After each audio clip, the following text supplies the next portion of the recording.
聽講水亦那麼兇惡，若人人亦難平靜快樂，遺失的一定偏走不過，傷懷但願痛下各種死過，怨就怨怪就怪何解聲太涼薄，從中去撩弄你共我，最近太迷離不捨，完全那感覺。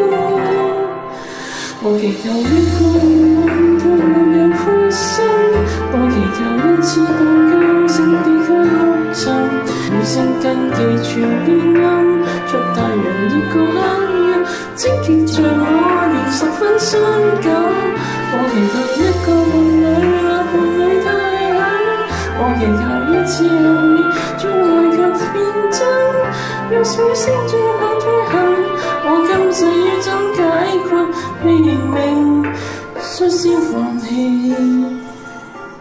不再問。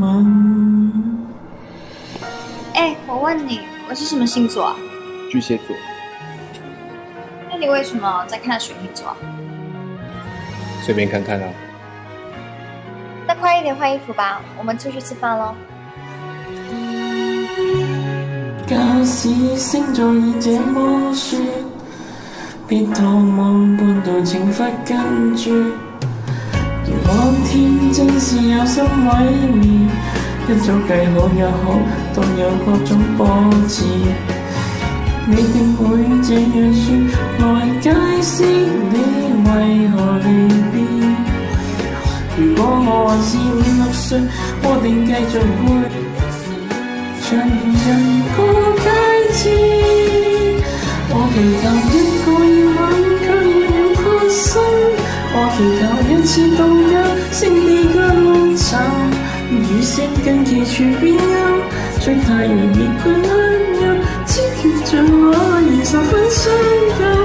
我祈求一個伴侶，那伴侶太狠，我祈求一次後面，最愛卻變真。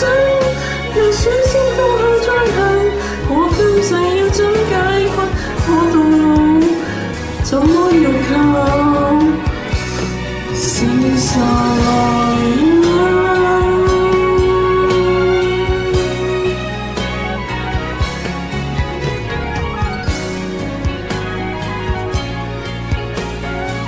轉變說其實已不打緊，期待你一個夜晚卻沒有發生。